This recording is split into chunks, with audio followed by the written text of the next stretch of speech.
giving me some If sermon you can. material. Yeah, what a wonderful son your third born was. Yeah, exactly. How many years have you been a Christian?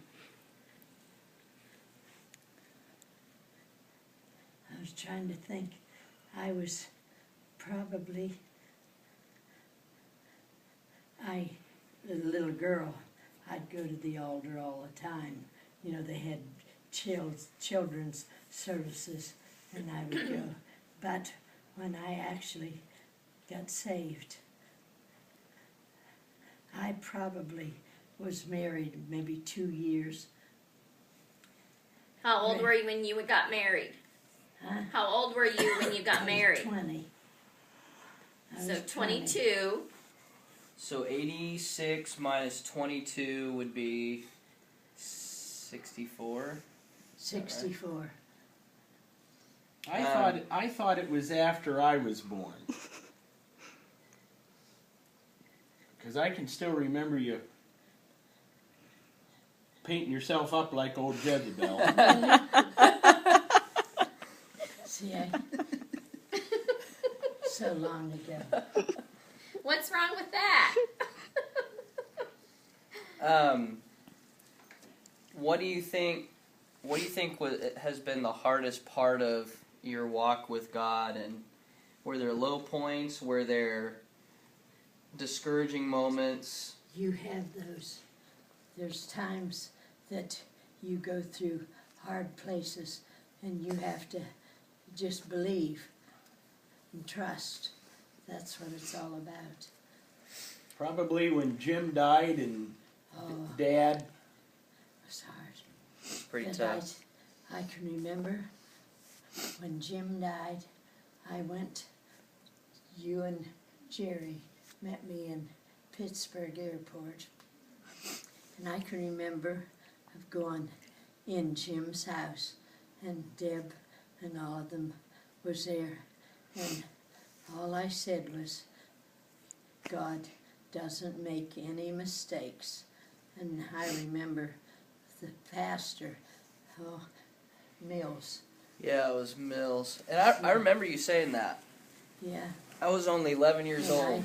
I thought, God is in control. And if he saw fit to take him home early, who am I to judge? And I just accepted God's will. And I remember saying, he doesn't make any mistakes. And of course, Deb says, well, I think he did this time, you know, because it was her husband. Yeah. I think Jerry was a mistake. These two, I'll tell you, they need each other.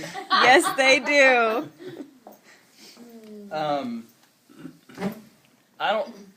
You went to Cooperstown Church like pretty much the whole time, right?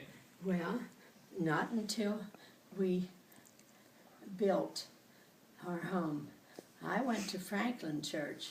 I lived on Liberty Street, and I remember taking you were, I think, 6 months old, and Reverend Lishon was a pastor of the Franklin Church then, and I can remember taking you up front and dedicating you to the Lord when you were 6 months old.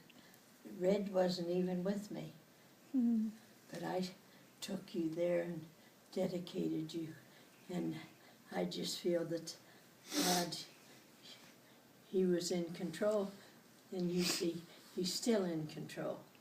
But that happened. My husband at the time wasn't saved, but I was trying to think of that pastor that was so funny.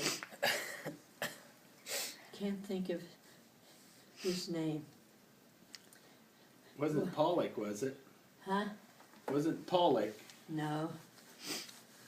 There was special meetings. I didn't think I'd ever forget. Sullivan? What's Sullivan? Bruce Hawthorne's dad. Oh, George Oh, Hawthorne. George Hawthorne. George Hawthorne, he come for services just like a weekend. And he was so funny. Do you remember? Oh, Bruce was funny. I was only so. 6 months old. See, But yeah, I do remember. No, I don't. No. But George Hawthorne held a revival, I guess, at our church. And Red went because he was real comical, and it tickled Red. Well, he come the next service. Well, he wasn't comical, he was right down the line, hellfire and brimstone. Red, I can see him yet, taking out his hanky and whirling it and going to the altar. It was a surrender flag. That's what he did. He was surrendering to the Lord. So- Go ahead. I said I can remember just like it was yesterday, but I couldn't think of the pastor, and then it come to me. Now, Dad, you remember the stories about the great, I don't know what his name was, Samuel, and he was kidnapped by the Indians. Yes, That's on your side of the family. yes, my mother's side. My granddad, my mother's father, told us about him.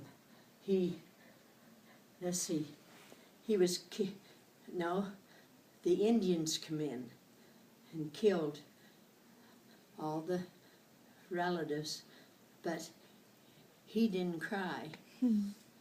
He didn't cry, and they said, heap strong. So they left him live, and he lived with them, I think, 7 years with the Indians, and he knew where the settlement was, and he wanted to get back to family, and he had this chief's son that run around with him, and they were out somewhere. Well, anyway, I think I don't know what he did, but anyway, he knocked out the Indian and got away. But he was crawled in a hollow log, and they were hunting for him. He heard them step on the log that he was in, but they didn't know that he was in the inside, and they didn't find him. So, Darrell Crawford was the one that took, how he used to go and hunt up the family tree and everything. Okay. Well, it's written down somewhere because I've read it. Is it in your bedroom? It's in my bedroom. In that chest? That pink. So Okay. then, who was the one that started smoking when he was like 4, and he drank whiskey? My That was dad. your dad. He lived up by the Eclipse. That's where the Atlantic, they made gasoline. And he used to go out, and the guys would have lunch, and Dad would dance for them, perform what he was really good at doing, and they give him cigarettes. And he started smoking when he was real young, because what guys would do that to a little one today? But that's what they did. They were a rough, rowdy bunch, and they started him on cigarettes. But when I was a child, he smoked a pipe. But I remember the service that Ken Lindsay and my dad, Ken was a cousin of Dad's, and they were having revival service, and I remember Dad went back to Ken, let's go. Well, Ken didn't, so Dad just stayed in his seat too.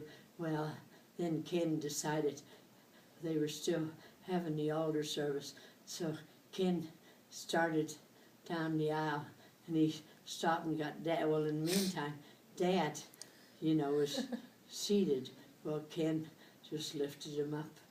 And they both of them went to the altar. So was your father the first Christian in our family, or was there somebody else before him? My mother, when she married my dad, she was the one that went to Franklin Church and got saved. I gotcha. She was the one first that stepped out. Well, then this was, Okay. Dad went to church. We had 6 kids, and I can remember we had this big Studebaker, and in the center they had seats that folded down, You didn't have to use those center seats, but with 6 kids you did. And I can remember, just as plain as if it was yesterday, it was winter.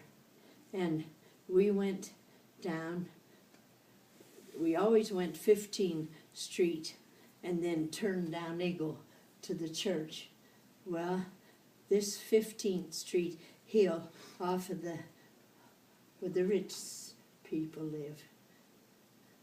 It's 15th Street, and there was water running over, and we just turned around.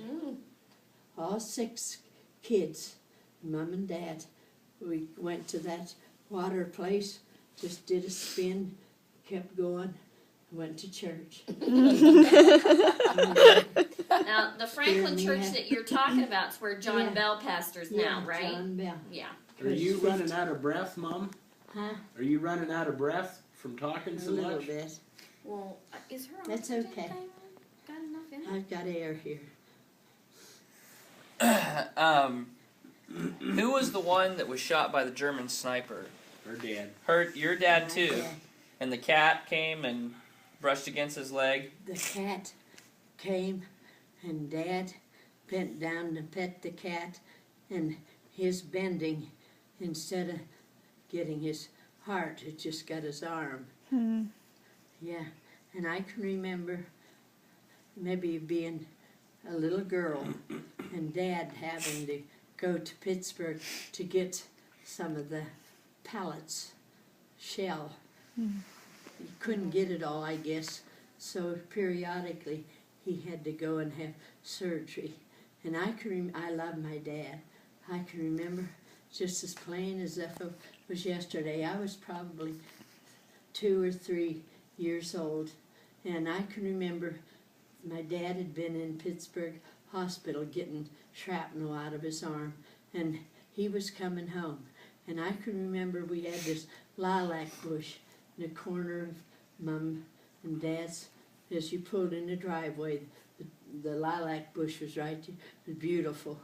And I knew my daddy was coming home. And I was so excited. And when he actually picked me up, I can remember being so bashful. But I was so thrilled because Yeah. I love my dad. Now, I'm going to switch the subject up a little bit. When you were a little girl, you had a growth on your eye. Yeah. Do you know what? I tried to